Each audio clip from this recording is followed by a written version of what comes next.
Tony Pep, 26 years of age. He dropped 4 decisions, or dropped 4 contests, I should say. That stoppage against Tony Lopez, after which he took a year out.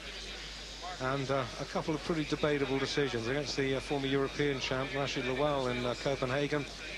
Final reports, that was a bit of a hometown decision. A couple in Australia as well, which, again, you could have argued the toss about.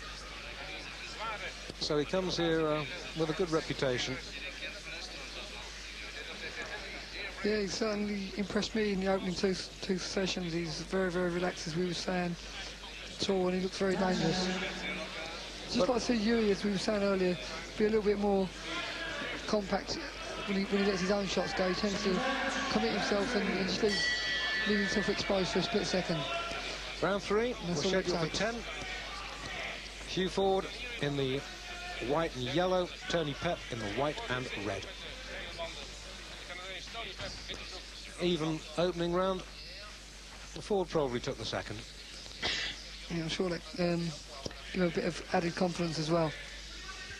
Got through some good clean shots.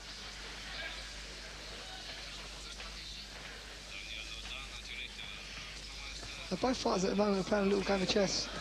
In the last round, Forde was doing all the pressing. And Pep looks like he's starting pushing back himself now. And if we're talking about incentives for Hughie Forde, Daniel Londas for the European title being dangled in front of him, well, remember, in Cardiff next week, Kevin Pritchard, Robert Dickey for the Commonwealth title. You never know, maybe someone's had a word in Tony Pep's ear and promised him a Commonwealth title shot if he comes through this one. You never know. And he's got that right hand cocked. He's just looking for half a chance to throw it. He's trying them, but well wild.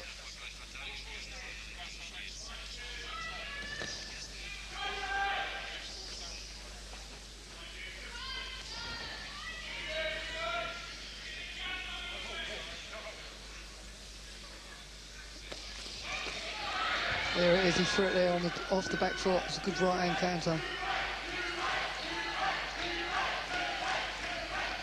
And the crowd getting behind Hughie Forde and realising now that this is no pushover. Got a bit quiet. It's a very competitive match, very competitive.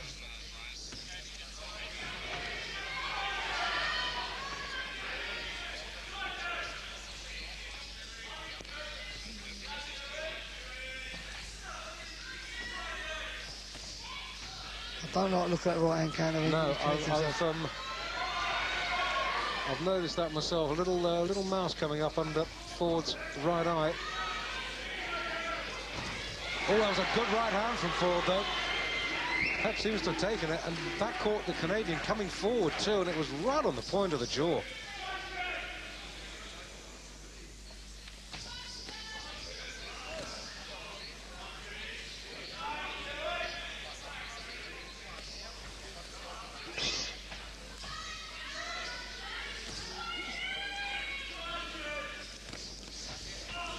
Getting that cut with the right hand.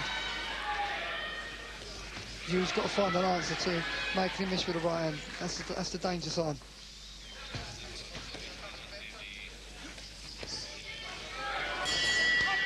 That level swings up. Well, we go back with Hughie Forde, and although he's fighting pretty well, Jim, the one thing that concerns me is that he's caught Pep with some solid shots, and they just seem to be bouncing off the Canadian at the moment. You know, the Canadian's record in the durability department speaks for itself. He's been in with punchers before, and with the exception of Tony Lopez, who, after all, is the current world champion, you know, he's right in the top department when it comes to durability. You know, the only thing that's worrying me at the moment, Dave, with Hughie is he's boxing positively, he's boxing smart, but it's just little moments when he leaves himself exposed, and it's dangerous at this level. Now, there was that right hand that caught Pep, and he was sort of bouncing off the ropes, and it was a good right hand from Forde, but Pep hardly blinked, and it's got to be a little bit dispiriting when an opponent takes a good shot. He's still full of bounce and confidence after 4 rounds. I really don't like the look of that Pep right hand, but let's not be negative. Hugh Forde is certainly holding his own at the moment.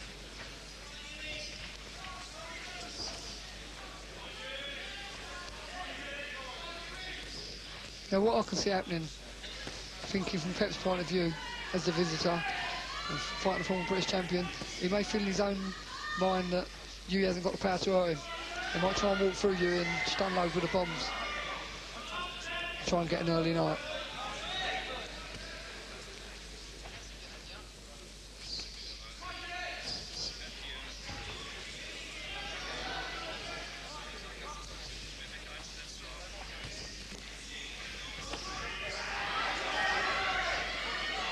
And of course, there must be the thought in Forde's mind, Jimmy, that he's been knocked out with a right-hander before, and here he is with a known puncher.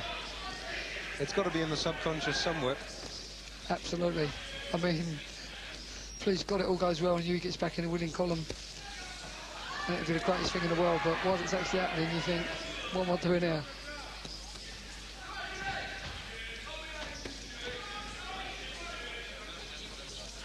Looks a confident kid, Pep, you know, full of razzmatazz, up on his toes. He seems to be enjoying his night's work. He does, and he's, you know, we've seen a lot of opponents brought over from overseas who really come over to watch the change in the guard, get the pay packet and go home. But this is this boy's class.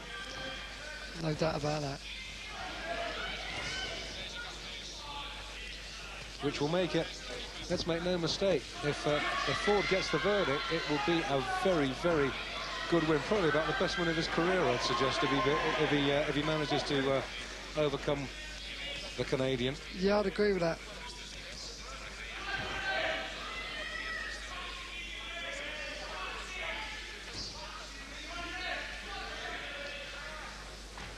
You know, if Hugh's going to win this contest as well, he's going to know he's been in a tough fight, because at the moment he's lost the initiative, and Pep starting to let him go. And a little bit of blood starting to come from Forde's nose. Inside the last 10 of this 4th round. Crowd trying to get behind him and lift their man. But this is Pep's round, very clearly. Yeah, Pep's starting to get on a roll now and enjoying his work. I'm sure he's going to go from strength to strength, unfortunately. I just hope Hugh can change the tidal wave and switch things around.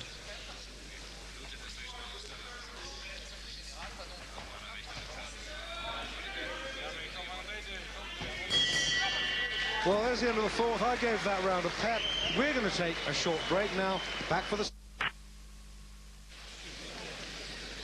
We're nearing the halfway stage of the main event of the evening here on this Ron Gray Matchroom co-promotion at the Wolverhampton Civic Centre. This is Tony Pep of Canada up against the former British super featherweight champion Hugh Forde of Birmingham. And, well, as Jim and I were saying while you were away for the break, it will be a sparkling performance by Forde if he beats this Canadian. Easily the best win of his career.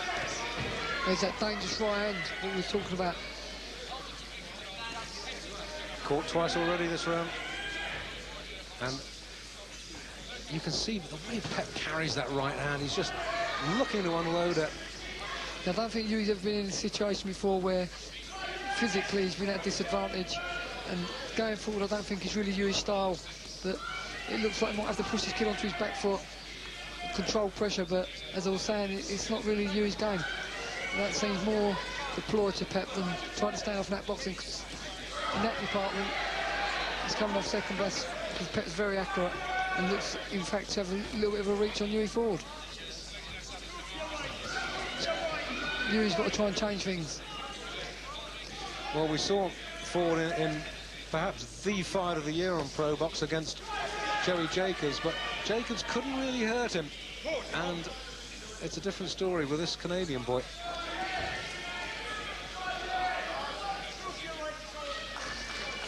I'm not trying to read too much into the fight, but at this present moment in time, Hughes looks slightly dispirited.